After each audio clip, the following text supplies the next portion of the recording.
चल रहा तो हम जी रहे हैं, अगर सुमिरन नहीं तो हमारी मृत्यु समझो। लोहे को जैसे काटने वाला काट डालता है, ऐसे ये वासनाएं काट डालती है साधक को। कौन त्रिभुवन में ऐसा पैदा हुआ कि उसका बाल बांका भी कर सके? तुम्हें सिद्धावस्था प्राप्त करने के लिए कोई विशिष्ट साधना नहीं करनी, क्योंकि जैसे बट वृक्ष की छाया में बैठे हुए को धूप नहीं लग सकती, ऐसे गुरु कृपा पात्र को माया नहीं सता सकती। अपने आप सिद्ध हो जाओगे, अपने आप भगवत प्राप्त हो जाओगे। समझो पहले, मोक्ष मूलम गुरु कृपाए। तुम ऐसा करो तुम्हारा काम हो जाएगा। भला ऐसा करने से काम कैसे हो सकता है? खत्म खेल, गए तुम। ऐसा करो काम वो पक्का हो जाएगा, पक्का हो जाएगा। बिना पढ़े चारों वेद प्रकाशित हो गए, ऐसा कैसे हो सकता है? ये गुरु कृपा। गाय चराने को आदेश कर दिया, गाय चराते ही ब्रह्म प्राप्त हो गए। मन की पटकी खाने वाले तो करोड़ों अरबों मिलेंगे, लेकिन मन को पटक दे ऐसा कोई गुरु का चेला मिलेगा। गुरु मेहरबान तो ये चेला पहलवान। अब पटक देगा अपने मन को। युक्ति पा गया ना। कहते दरिया भी तेरी, लहर भी तेरी, नैया भी तेरी, खेवैया भी तेरी, अब क्या मुझे परेशानी। भक्ति के अनेक साधन हैं। बड़े बड़े महापुरुषों ने, ऋषियों ने, ब्रह्म ऋषियों ने भगवत प्राप्ति की बड़ी साधनाएं बताई है, व्याख्याएं की है। यहां उत्तमा भक्ति का क्या स्वरूप है, बहुत समझने का विषय है। सर्वोत्तम भक्ति का क्या लक्षण है? तो बोले अन्याभिलाषिता शून्यम ज्ञान कर्माद्यनावृतम आनुकूल्येन कृष्णानुशीलनम भक्तिरुत्तमा। जो सौंदर्य माधुर्य निधि बड़े बड़े महात्मा, बड़े बड़े ब्रह्मज्ञानी तपस्वियों के भी मन को बरबस खींच लेते हैं। बड़ी अद्भुत रूप माधुरी जिनकी है, अनंत प्रभुता है जिनकी, अनंत ऐश्वर्य है जिनके। भगवान देवादिदेव महादेव और ब्रह्मा जिनकी आज्ञा का पालन करते हैं, जो उनके चिंतन में रहते हैं, वो सबके मूल आश्रय तत्व भगवान श्री कृष्ण चंद्रजू। अनुकूलता युक्त अनुशीलन, उत्तमा भक्ति का लक्षण श्री कृष्ण अनुकूल लेना। उत्तमा भक्ति अनुकूलता अर्थात श्री कृष्ण की रुचि में रुचि मिलाकर। कैसे जानेंगे श्री कृष्ण की रुचि क्या है? संपूर्ण गीता भगवान की आज्ञा है। भागवत में एकादश स्कंद में उद्धव जी को जो आदेश कर रहे हैं, हम सब भक्तों को आदेश कर रहे हैं। भगवान श्री कृष्ण की आज्ञा के अनुसार ही शरीर से क्रिया हो। वाणी से हम वही बोले जैसा भगवान का आदेश है। मन वही निरंतर कार्य करे जो भगवान की प्रियता का। इसे कहते हैं श्री कृष्ण अनुकूलेन प्रतिकूलस्य विसर्जनम। एक भी प्रतिकूल शरीर से आचरण ना हो, वाणी से शब्द ना हो, मन से संकल्प ना हो। श्री कृष्ण को प्रसन्न करना, श्री कृष्ण को सुख प्रदान करना, उनकी आज्ञा में रहना, ये अनुशीलन रूपा भक्ति श्री कृष्ण अनुकूलेन है। प्रभु के अनुकूल चलना। इस भक्ति की दो उपाधियां हैं उत्तमा भक्ति की। एक है अन्याभिलाषिता और एक है कर्म ज्ञान योगादिका। एक भी उपाधि जब तक रहती तब तक प्रेम का प्रादुर्भाव नहीं होता। जो उत्तमा भक्ति है वो अन्याभिलाषता शून्य है, लेकिन अन्य कोई अभिलाषा है या कर्म या ज्ञान से संबंध है तो प्रेम प्रकट नहीं होगा। कल एक ज्ञानी आए थे, उन्होंने कहा कि हम 1.5-2 वर्ष से आपको सुन रहे हैं, बहुत परिवर्तन हुआ है, अच्छा लग रहा है, पर बीच बीच में हमारा मन उदास हो जाता है। आप प्रेम की बात करते हो, भगवान की बात करते हो, आप भक्ति की बात करते हो, तो भक्ति तो द्वैत है और थोड़ा हमको ज्ञान मार्ग अच्छा लगता है, अद्वैत। तुमने कहा कौन से ज्ञानी हो तुम? प्रेम और भक्ति तुम अभी द्वैत समझते हो? अभी कहा तुम, अरे अद्वैत के आगे की प्रेम भक्ति की वार्ता हो रही, तुम समझ कहां पा रहे हो? दृष्टि गई तो बढ़िया मांग कढ़ी हुई थी और बढ़िया। तो हम कहा प्रभु अभी तो ब्रह्मबोध तो हुआ नहीं आपको, नहीं तो प्रेम को आप ऐसा नहीं कह सकते। प्रेम द्वैत नहीं होता। प्रेम गलियति साकरी तामे दो न समाए, तो द्वैत कैसे होगा प्रेम में? अद्वैत से फिर ये जो भाव आता है ये महान पवित्र द्वैत। पहले द्वैत से अद्वैत, और अद्वैत से जो द्वैत का भाव, ये महान, ये नहीं समझ में आएगा। इसमें तन मन के बिछड़े नहीं, चा बढ़े दिन रैन, कबों संजोग न मानही, देखे भरी भरी नयन। यहां अपनी ही सुदिना रही, एक रहे हो नंदलाल, एक रहे हो नंदलाल। का आपको ब्रह्म बोध है? ईमानदारी से बताओ, आपका शब्द कह रहा है कि आपको नहीं है। वह नहीं नहीं, अभी तो हम प्रयासरत है। फिर कैसे कह दिया कि हम द्वैत को बोलते हैं? द्वैत को नहीं बोलते, हम अपनी आत्मा को बोलते हैं। आत्मा हरिवंश प्रगट परमानंद सी हरिवंश। हम आत्म गुणगान कर रहे हैं, किसी और का गुणगान थोड़ी कर रहे हैं। आत्मा हरिवंश, हा हरि रा राधा बा वृंदावन सा सहचरी। वृंदावन में विराजमान सहचरियों के मध्य में श्यामा श्याम कौन है? हमारी आत्मा है। आत्मा हरिवंश प्रगट परमानंद सी हरिवंश प्रमाण मनम। श्री हरिवंश विदित विधि वेदम, श्री हरिवंश जो तत्व अभेदम। हम अभेद तत्व का वर्णन कर रहे हैं। कहाँ हो तुम? भेद में हो, इसलिए तुम्हें भेद का चश्मा लगाए तो भेद ही दिखाई देगा, और अभेद का चश्मा लगाए तो अभेद दिखाई देगा।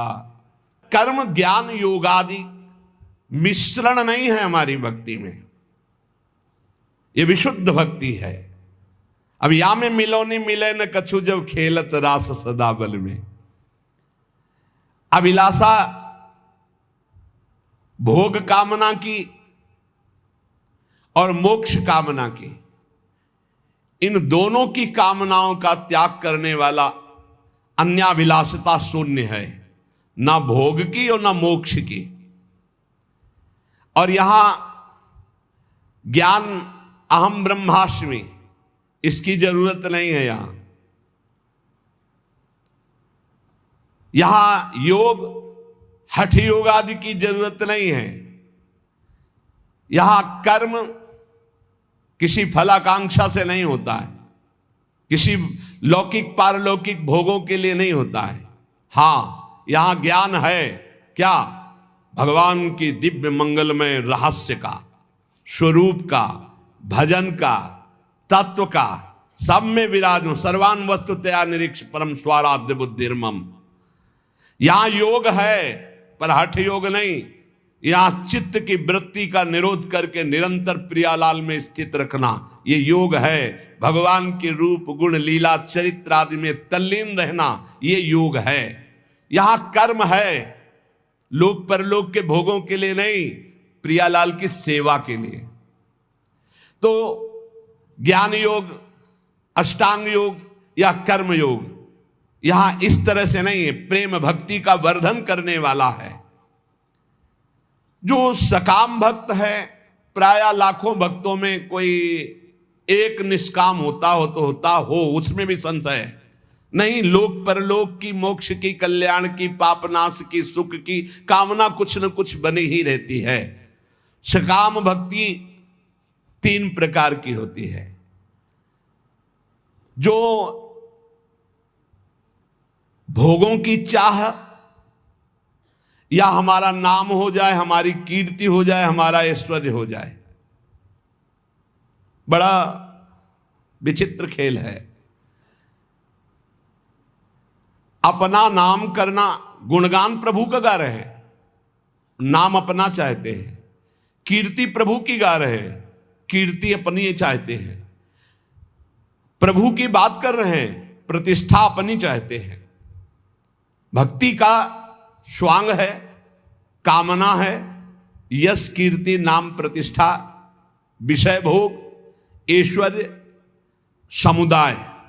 जिनके एक रोमकूप में अनंत ब्रह्मांड वास करते हो, मेरे प्रीतम है, वो काफी हैं, तुम्हारी जरूरत नहीं।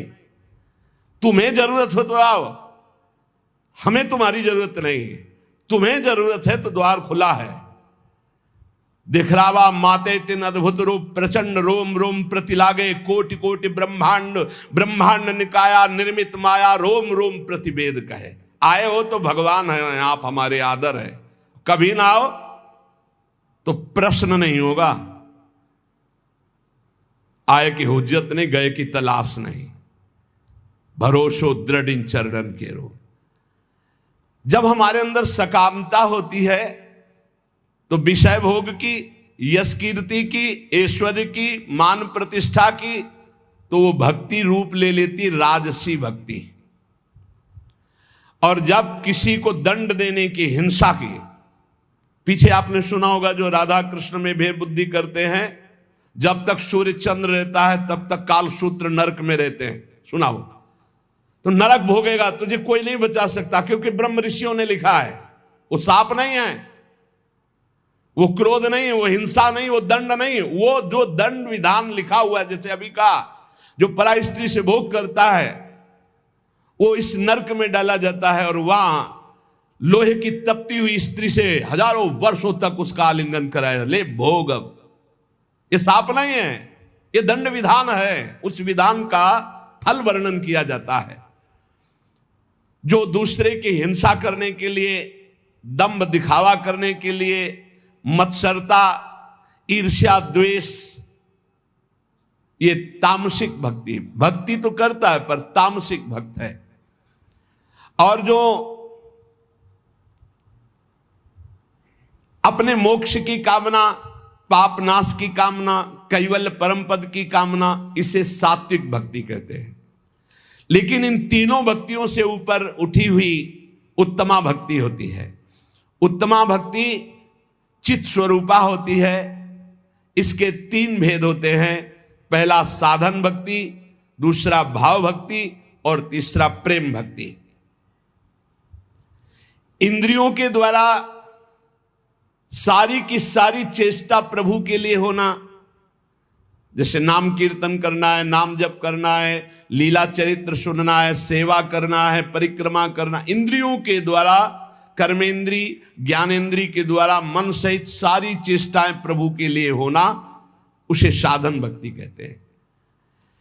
इस साधन भक्ति में दो गुण प्रकाशित होते हैं बड़े जोर के, क्लेशग्नि, शुभदायिनी। सारे क्लेश नष्ट कर देती है साधन भक्ति। उत्तमा भक्ति के तीन साधन, तीन, पहला है साधन भक्ति, दूसरा है भाव भक्ति, तीसरा है प्रेम भक्ति। इस भेद को समझो। पहले साधन भक्ति अगर पहली सही है तो दूसरी आ जाएगी भाव भक्ति, और भाव भक्ति सही है तो तीसरी प्रेम लक्षणा भक्ति जागृत हो जाएगी। पहली में ही कितना लाभ शुरू हो जाता साधन भक्ति में। क्लेशग्नि, संपूर्ण क्लेशों का नाश हो जाता है। क्लेश किससे होते हैं? तीन से क्लेश होते हैं, पाप से, वासना से, अविद्या अज्ञान से। जब हम साधन भक्ति करते हैं, साधन भक्ति का मतलब समझे मन सहित पांच ज्ञानेंद्रियों, पांच कर्मेंद्रियों से जितना कुछ बन रहा है वो सब प्रभु की प्रसन्नता के लिए। उस साधन भक्ति के दो प्रभाव प्रकट होंगे। एक, संपूर्ण क्लेशों का नाश। क्लेश किससे होता है?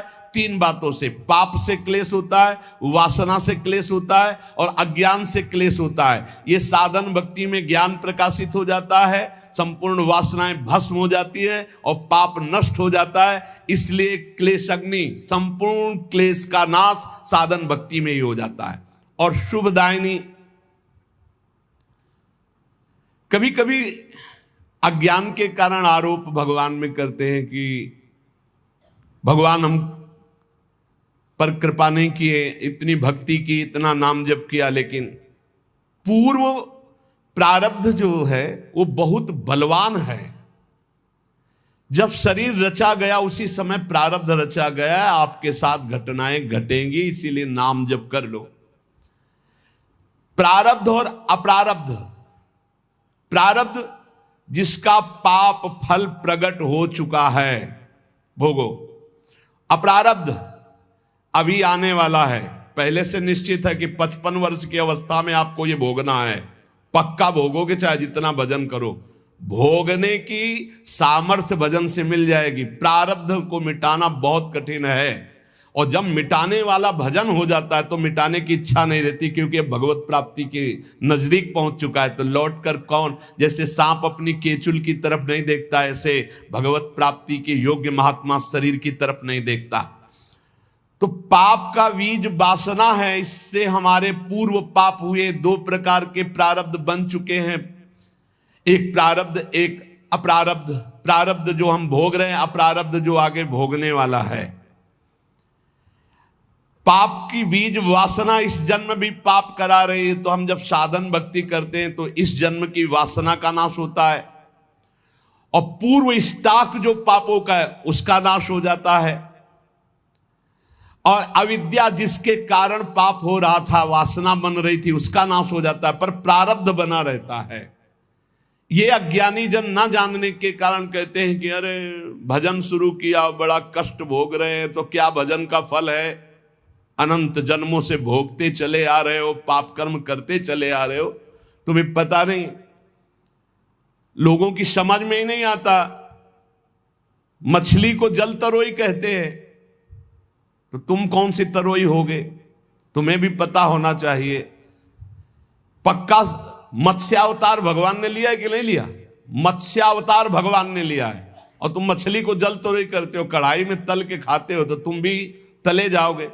अब एक बार के आहार में कितने जीव खाते हैं लोग, कितना पाप कर रहे हैं। अज्ञानियों को ब्रह्मा भी नहीं समझा सकते। मूर्ख हृदय न चेत, चाहे गुरु मिले बिरंच सम, फूले फरे न बेत। बांस में चाहे जितनी खाद पानी लगा दो, वहां सेव संतरा नहीं लगने वाले। ऐसे ही जो मूर्ख स्वभाव के लोग होते हैं, नहीं समझने वाले। जब साधन भक्ति का अनुष्ठान किया जाता है तो उससे दो प्रभाव प्रकट होते, क्लेश अग्नि और शुभदायिनी। क्लेश अग्नि, पाप से क्लेश होता है, वासना से क्लेश होता है, विद्या, तीनों का नाश हो गया। लेकिन प्रारब्ध और अप्रारब्ध, आगे आने वाला भोग, ये दोनों भोगने पड़ेंगे। इसलिए हिम्मत जुटाओ, नाम जप के द्वारा इतने बलवान बनो कि प्रारब्ध आवे और हंसते हुए भोग लो। प्रारब्ध का नाश करने की जब योग्यता आती, तब नाश करने की इच्छा नहीं रह जाती, और जब तक नाश करने की इच्छा, तब तक योग्यता नहीं आई। सब क्लेशों का मूल कारण भगवान का भजन न होना, भगवत विमुखता है। तो जब हम भक्तों के संग के प्रभाव से साधन भक्ति का अनुष्ठान करते हैं, तो सारे क्लेशों का, दुखों का नाश हो जाता है। अब आगे दुख नहीं है, बस इतना ही है रास्ता जिसको आप भोग ले। सर्व दुख नाशकत्व, ये क्लेश अग्नि से हो गया। अब शुभ का अर्थ है साधक के जीवन में परम मंगल, परम आनंद का विधान, ये नाम से प्रकट होता है। श्री हरिवंश चंद्र शुभ नाम, सब सुख सिंधु प्रेम रस धाम, जाम घटी बिसरे नहीं। एक क्षण न बिसरो, हर समय नाम जप करो, ये महाशुभ प्रकाशित कर देगा। शुभ से क्या होता है? जैसे क्लेश अग्नि से वासना, पाप, अविद्या का नाश, प्रारब्ध के भोगने की सामर्थ्य आ गई। शुभ से क्या होता है? बोले शुभ सारी दैवी संपदा प्रकट कर देती है। साधन भक्ति से विषय सुख, ब्रह्म सुख, पारमेश्वर सुख, ये सभी प्राप्त हो जाएगा। आपको विषय सुख चाहिए तो भी साधन भक्ति करो, आप देखो विषय सुख प्राप्त हो जाएगा, ब्रह्म सुख प्राप्त हो जाएगा, पारमेश्वर सुख प्राप्त हो जाएगा। और अगर इन सुखों की चाह न करो तो प्रेम प्रकट हो जाएगा। साधन भक्ति करते करते भाव प्रकट होता है। भाव भक्ति, तीन भेद उत्तमा भक्ति के, पहला साधन, फिर भाव, फिर प्रेम। साधन भक्ति, भाव भक्ति, प्रेम भक्ति। साधन ही भक्ति में चकाचक आनंदमय हो जाता है। सारे क्लेश, पाप, वासनाएं, अविद्या नष्ट हो गई और सब शुभ दैवी संपदा प्रकाशित हो गई। मंगल भवन भगवान की तरफ वृत्ति संपूर्ण रूप से, ये शुभ। अब भाव भक्ति दो गुण प्रकाशित करती है। साधन भक्ति दो प्रकाशित किए, क्लेश अग्नि, शुभदायिनी, और भाव भक्ति दो गुण प्रकाशित किए, मोक्ष लघुताकृत और सुदुर्लभा। क्लेश अग्नि और शुभदायिनी तो इसमें आ ही गए अपने आप, साधन भक्ति के लक्षण। भाव भक्ति में तो समा ही गए ये क्लेश अग्नि और शुभ दायिनी, पर इसमें मोक्ष लघुताकृत और सुदुर्लभा। बड़ा सुंदर। इस भाव भक्ति में 4 लक्षण हो गए, क्लेश अग्नि, शुभदायिनी, मोक्ष लघुताकृत और सुदुर्लभा। मोक्ष लघुताकृत, इतना आनंद प्रकट होता है भाव में कि मोक्ष भी लघु लगने लगता है। वो जब भाव प्रकट होगा, भावोत्सवेन भजताम, भाव प्रकट होगा तब आपको पता चलेगा कि मोक्ष सुख भी कड़ुआ लगने लगता है। इसलिए प्रेमी महापुरुषों ने मोक्ष स्वीकार नहीं किया। और सुदुर्लभा, भगवान की उस सुदुर्लभ दिव्य दिव्य गुण, दिव्य दिव्य रहस्य, दिव्य दिव्य भाव उसके हृदय प्रकट होते हैं जो अन्य किसी साधन से नहीं प्रकट हो सकते। तब उसमें महामहिम प्रेम लक्षणा भक्ति जागृत होती है। अब प्रेम लक्षणा भक्ति में अपने 2 गुण प्रकाशित हुए, सांद्रानंद विशेषात्मा पहला, और दूसरा श्री कृष्णा आकर्षणी, ये 2 गुण। तो प्रेम लक्षणा भक्ति में 6 गुण उपस्थित हो गए। जो साधन भक्ति में क्लेशग्नि शुभदायिनी और भाव भक्ति में मोक्ष लघुताकृत और सुदुर्लभा, ये तो प्रेम भक्ति में है ही। और प्रेम भक्ति के अपने 2 मिल गए, सांद्रानंद विशेषात्मा और श्री कृष्णाकर्षणी भक्ति 6 लक्षणों से युक्त हो गई। क्लेशग्नि शुभदा, मोक्ष लघुताकृत सुदुर्लभा, सांद्रानंद विशेषात्मा, श्री कृष्णाकर्षणी सा। क्लेश नाशनी शुभदायिनी, इस साधन भक्ति में हो गया।